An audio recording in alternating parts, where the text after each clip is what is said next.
Suasana segar di ini Lin. Mana nih? Taman Suko ya. Taman Suko. Di sebelah kiri kita ini ada persawahan. Ada sungai. Mantan sawah, Pak. Mantan sawah. Oh iya, kemarinnya sawah Iya. sekarang dibuat jadi. Bukan dibuat sih Pak, memang tenggelam. Oh iya, tenggelam. Nanti kalau sudah musim kemarau akan kembali lagi ya seperti semula ya.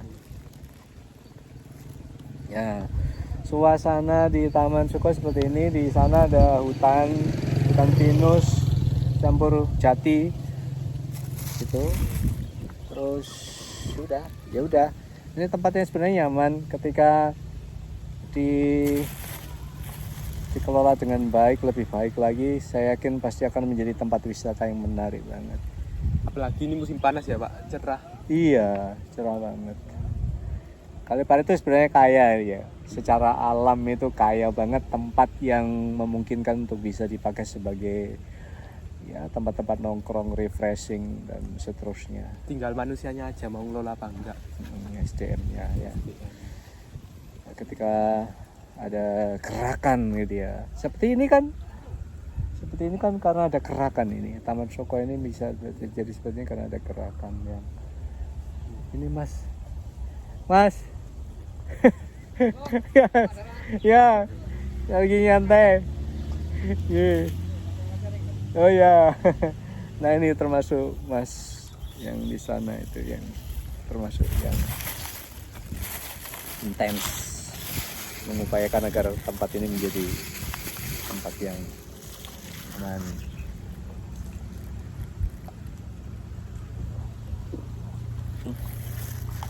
Jaduk deh. Oh jaduk Pak. Jadi, tadi kan pesennya gitu. Kalau mau minum jaduk dulu. Kembalikan plastiknya. Awas HP-mu kebanjiran. Gimana? Aman Pak, Aman ya. Nanti air, nggak mungkin cemplungin ke sana coba. Tetap aman Pak, tetap. Iya. Jangan, walaupun mungkin memang sifatnya apa ya tahan air, tapi jangan dicoba lah.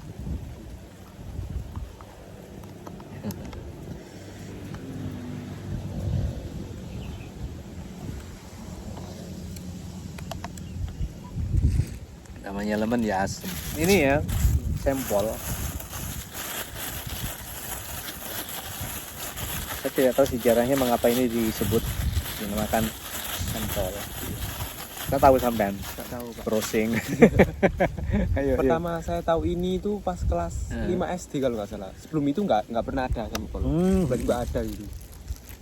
Mungkin Tiba-tiba perkembangan dari tempura itu jadi ini. Improvisasi dari tempura.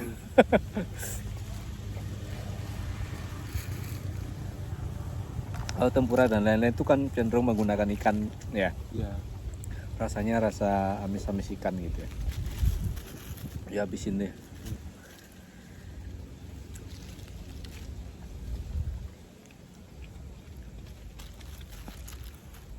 Duh, hilang. Gitu Pak. Biarkan wis.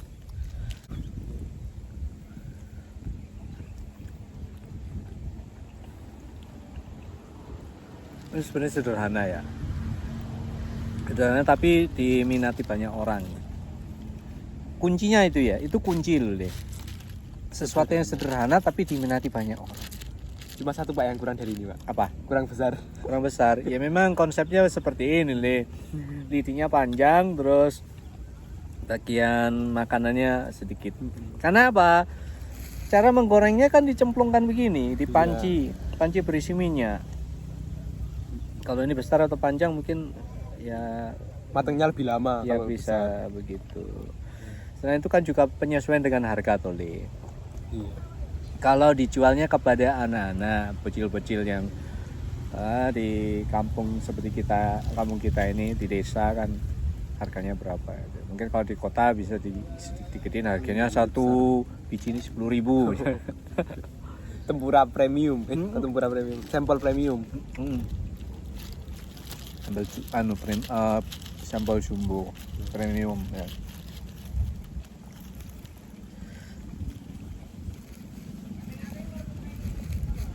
Emang apa ya, sederhana, enak gitu loh.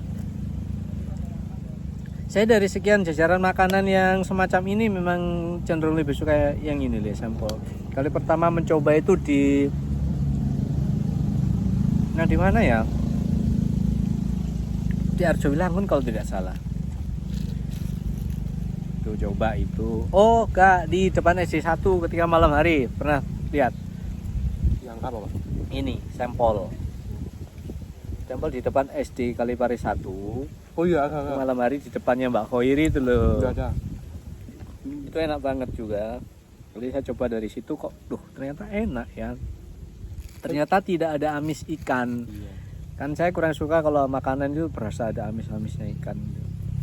Ini cuma selera ya, bukan berarti makanan itu bagaimana enggak, namanya selera. Kalau nggak suka ya nggak suka saja. Tapi kayaknya lebih besar di depan S1 itu ya, Pak. Kalau dilihat-lihat mungkin. Bukan besar, memanjang. Iya, Memanjang. Jadi bisa aja ini diolor jadi seperti itu, tergantung trik lah itu. Trik bagaimana. Jadi kan? mensugesti kita biar kelihatannya lebih panjang gitu mungkin. Tahu bisa jadi begitu. Cuman memang ini mubazir sih lagi. Iya. Mubazir. Karena bikinnya juga lama, sulit loh. Ngirati pring sak mini ukuran itu bukan perkara mudah. Apalagi ini sudah diirat sampai Halus. agar tidak ada sisi-sisi tajam yang bisa melukai tangan. Luar biasa, salut saya. Mungkin 25% dari harganya mungkin harganya ini. Bisa jadi dikalkulasinya ke situ. Iya. Ya kalau ini diabaikan berapa bambu dalam seminggu coba kalau dagangannya laris. Bahaya diri saya kalau orang juga ini, Pak. Soalnya bersih banget kan. Ya makanya perlu dipatah-patahin gitu ya.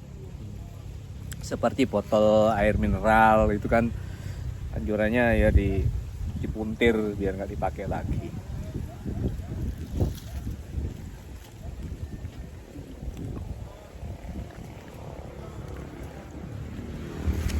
Jadi hal sederhana tapi disukai, hal sederhana tapi mengesankan. Sama seperti orang sederhana tapi mengesankan. Beri penjelasan lebih panjang deh. Orang yang berperilakunya sederhana dan bertingkah baik di masyarakat itu biasanya juga mempesona dan disukai banyak orang gitu. Saya gitu. Gitu ya. Ya, jadi nggak banyak gaya. Nggak neko-neko, nggak so Ya, asik neko-neko. gitu ya. Iya. Emang so asik itu menyebalkan ya. Tergantung relatif sih, Pak, tergantung di mana gitu. Harus tahu tempat. Ya, namanya sudah so asik itu konotasinya kan sudah negatif loh, Le. Sok Nggak asik tapi berlagak asik gitu dia. Contoh nyata ketika kita ketemu dalam satu pertemuan dan kita belum saling kenal gitu ya, kemudian kayaknya seperti orang yang so akrab bla bla bla tapi kesannya dibuat-buat. Mungkin seperti itu yang disebut so asik. Jadi belum kenal tapi sudah akan menimbulkan reaksi yang gini amat gitu ya. Misalnya seperti itu.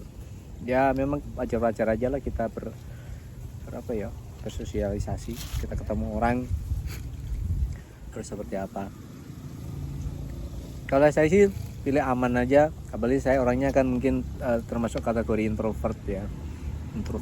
Introvert. Jadi kalau mau berbaur dengan orang itu butuh waktu yang sangat lama. Semua orang pernah introvert, Pak, 2 tahun kemarin itu. Gitu. Ya. Jadi mungkin sampai sekarang ke bawah itu suasana introvertnya atau saya dulu itu pas kelas 10 mungkin. Itu bisa dihitung saya berapa kali keluar rumah. Karena memang kenapa? Sudah 2 tahun itu kan PSBB. Jadi kalian akan di rumah gitu. Mau keluar kok males banget, berat banget gitu mau keluar. Terusan saya lama-lama kelas 11 mikir itu. Kayak nggak enak kalau jadi introvert terus. Kita jadi kurang tahu informasi apa-apa ada di luar. Jadi saya coba keluar dikit. Pertama digeret sama teman-teman itu, suruh keluar gitu. Terus lama-lama juga udah normal lagi. Setiap orang pada dasarnya punya ya entah sekian persen gitu ya. Gak ada yang PD banget gitu. Menurut saya sih perlu juga sih agar hidup kita jadi lebih terkontrol.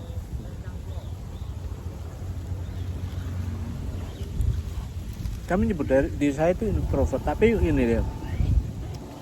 Ada suatu situasi yang membuat saya itu justru berkebalikannya.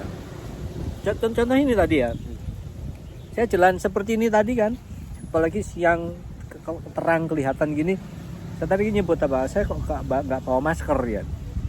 Masker itu penting buat saya bukan untuk menutup dari debu dan lain-lain, untuk menutup wajah saya agar mungkin tidak dikenali orang, karena saya merasa nggak nyaman ketika ada di tempat ramai seperti itu dalam posisi saya seperti kebanyakan orang dolan dan lain-lain.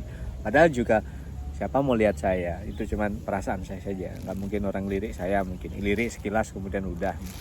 Tapi saya merasa nggak nyaman banget. Tapi ada saat saya benar-benar apa itu ya, berbanding terbalik dengan itu semua ketika ada di panggung. Memang diwajibkan membuka masker ya. Dan saya rasa malu, dan semua yang saya rasakan ketika di luaran itu nggak ada sama sekali itu. Jadi karena saya bingung, saya itu introvert atau bukan introvert dalam situasi tertentu, tapi pada situasi yang lain enggak. Jadi pede banget gitu. Tapi memang sifat dasar saya seperti itu, jadi Fleksibel ya Pak. Tapi pada dasarnya memang gitu, Lin. Lebih suka berdiam diri sendirian di kamar, di mana agak menjaga jarak dengan banyak orang, kelompok-kelompok gitu. Itu lebih nyaman. Jadi mungkin salah satu yang membuat saya merasa saya mungkin ada sisi introvertnya juga. Tapi sama kayak pede banget gitu ya. Bukan Pak, sebenarnya saya dulu malah pas SD niku saya hiperaktif banget. Pas SMP niku saya langsung berintrovert gitu. Nggak tahu kok kenapa tiba-tiba berubah jadi introvert. Mungkin juga faktor COVID dulu itu. Tapi sebelum COVID itu terjadi saya sudah introvert gitu loh. Saya malah hampir mikir mau hikikomori dulu. Saya kayak orang Jepang gitu. Hikikomori yang nggak mau keluar rumah gitu, hidup di rumah saja. Dulu gitu. Tapi sama ibu pas tahu ada ide itu langsung ya dimarahi. Ide, otomatis ya. Ide gak otomatis ya. Di SMP sampean ikut organisasi OSIS dan lain-lain tuh? Ikut OSIS, tapi kan di SMP OSIS itu kan cuma event-event cukup dari guru-guru gitu. Jadi maksudnya? Mungkin dalam satu periode itu mungkin cuma ada 3 event gitu. Kalau di SMP saya dulu. Jadi nggak sering-sering amat gitu. Jadi nggak kayak SMA ini kita dibebaskan untuk event apa gitu. Membuat event pada tanggal apa, hari apa, memperingati apa gitu ya, lebih banyak gitu ya? Ya lebih banyak, mungkin 3 kali lipat lebih banyak mungkin. Oh iya, tantangannya lebih besar ya. Artinya dengan sampean sejak SMP ikut organisasi kan berarti sampean nggak pendiam amat sih gitu loh ya, nggak introvert amat gitu kan? Introvert. Mungkin saya sama kayak jenengan Mbak. Pas di sekolah itu ya aktif gitu. Pas di rumah, pas sudah sampai rumah jadi orang yang berbeda gitu. Jadi bukan sebenarnya sampean. Wong sampean kalau di tempat umum kan nggak pernah merasa canggung malu seperti saya gini toh. Di tempat umum tidak ngapa-ngapain, maksudnya sekedar jalan gitu ya. Iya. Kan pede banget, biasa saja toh. Nah saya enggak, saya tuh merasa gak enak banget gitu. Sampai tadi lupa bawa masker tuh, gak enak gitu. Oh jadi itu alasannya jenengan bawa masker gitu Pak? Saya pikir karena pilek atau apa gitu. Jujurnya karena malu. Di tempat umum saya malu. Kalau dalam posisi saya sebagai diri saya sendiri nggak sedang berperan sebagai apa gitu. Tapi ketika saya berperan sebagai apa gitu, misalkan nggak jauh-jauh, misalkan ini bikin konten aja kemarin pas Gerbek Suro. Ya dengan PD-nya saya kan dengan kamera jalan kesana kesini gitu. Tapi kan dalam hati saya memang punya kesibukan gitu ya. Ada kesibukan yang bisa membuat saya mengalihkan dari pikiran perasaan itu. Mungkin karena itu ketika saya mungkin jalan ya selesai gitu ya telah toleh nggak nyaman. Sama juga ketika saya di atas panggung, berarti kan saya sedang berperan sebagai orang lain lah ibaratnya, walaupun saya sendiri yang tampil, cuman saya misalnya nyanyi atau main teater misalkan itu, saya kan sibuk dengan tugas saya gitu. Artinya dengan begitu saya udah bisa lepas. Tapi begitu turun panggung dilihatin orang gitu ya malu, pingin segera masuk kamar kayak atau minggir kemana gitu. Bisa gitu ya Pak, Begitu. menjadi dua Pribadi yang berbeda. pribadi yang berbeda dalam satu waktu. Iya, memang ya itu saya seperti itu. Makanya saya jarang bisa akrab dekat dengan seseorang, dengan siapapun yang mungkin apa ya? Gini loh, saya itu sering ngerasa dalam sebuah kumpulan gitu kayak saya diterima apa enggak ya dengan karakter saya seperti ini. Tapi saya ketika sudah benar-benar kenal, nyatu, udah bisa hancur-hancuran saya itu orangnya, bisa lebur banget. Cuman proses untuk ke arah itu butuh waktu yang lama banget. Makanya kalau orang sekali dua kenal saya gitu, misal yang katanya sombong lah, yang padahal sebenarnya minder atau ya rendah diri, terus nggak pede tampil di depan orang. Sebenarnya aslinya seperti itu. Begitu kenal ya udah wis hancur-hancuran, gaplok-gaplokan. Paribasane bisu-bisuan dalam konteks bercanda itu udah biasa banget itu.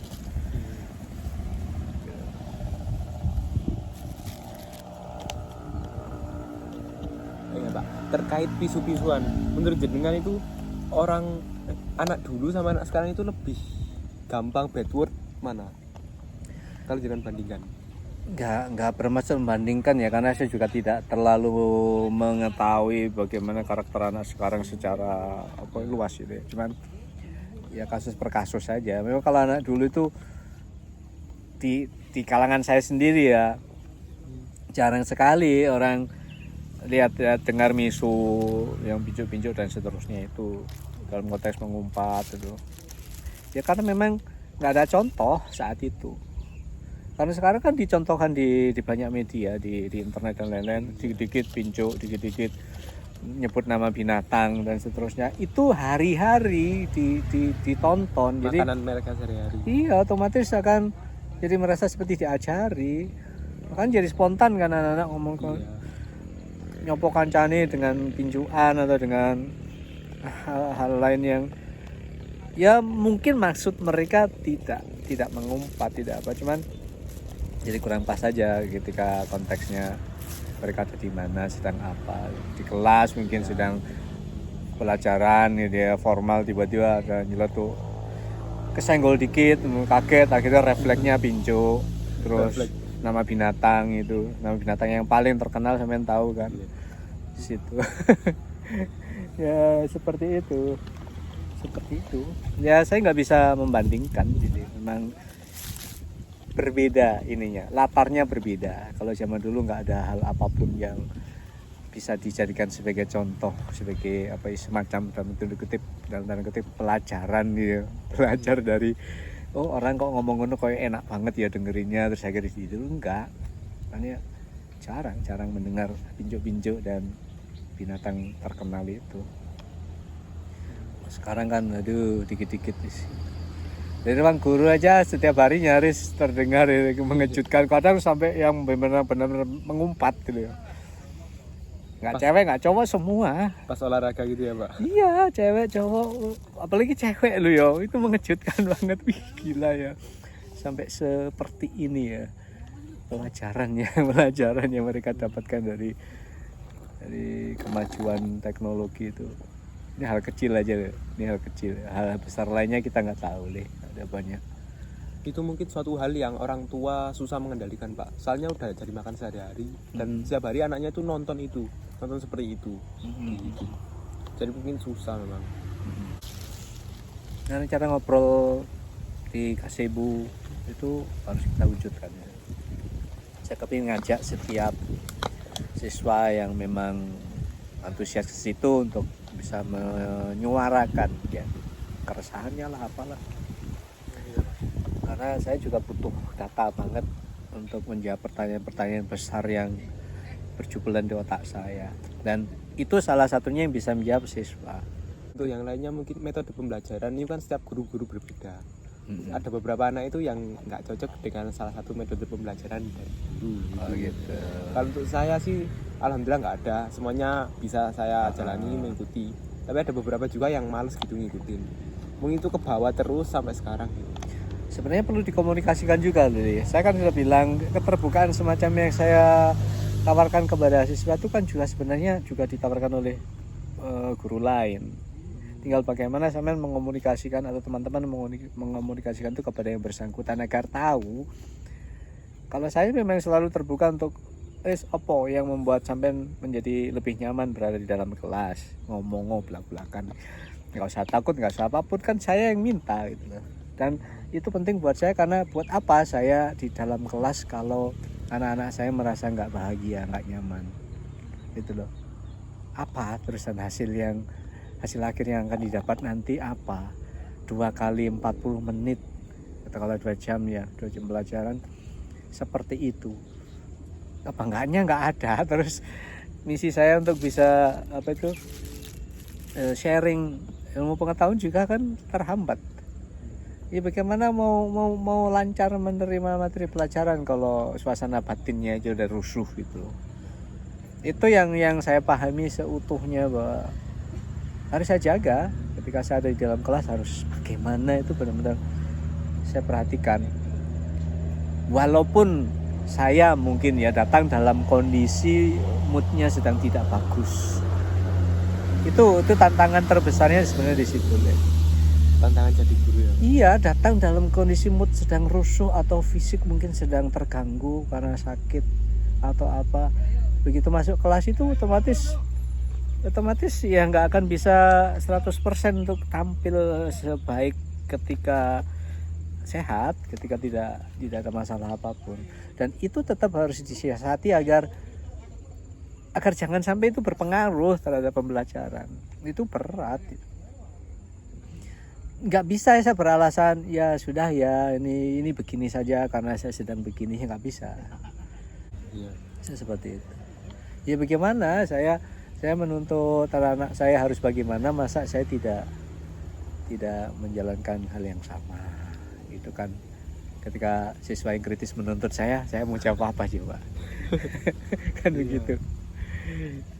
Itu ya udah, sementara cukup. Saya sama lagi lain waktu berulang entah di tempat mana lagi. Ini sejuk banget di sini. Udara dinginnya sudah lewat pagi sampai siang tadi. Gitu jadi hal yang kau tanyakan tadi atau yang kau resahkan tadi perihal ini itu memang lebih pasnya lagi dikomunikasikan kepada yang bersangkutan ya. Kalau saya mau menjawab di sini jawabannya mungkin secara umum saja, jadi kembali lagi ke pribadi masing-masing gitu ya. Tapi selebihnya lebih jelasnya komunikasikan. Saya yakin kalau kalian mau bicara itu akan ditanggapi dengan senang hati, akan mencoba untuk cari solusinya. Kan intinya memang bagaimana membahagiakan siswa, bagaimana agar tujuan yang memang mau dicapai di dalam kelas itu benar-benar tercapai. Jadi bukan kami sebagai guru harus jadi egois, ikuti mau saya, enggak juga. Ya situ aja, dan waktu disambung lagi. Harusnya ini obrolan semacam ini dikasih ibu yang saya rencanakan itu di sekolah, tapi nggak apa-apa, sekarang random dulu. Ada yang mau disampaikan lagi? Cukup mungkin Pak. Cukup. Kalian santai aja ngobrol. Saya lebih suka terbuka agar bisa keluar apapun yang sedang sampean resahkan. Karena kalau nggak terbuka ya buat apa? Obrolan nggak akan mengalir enak gitu ya. Dah itu aja, pulang.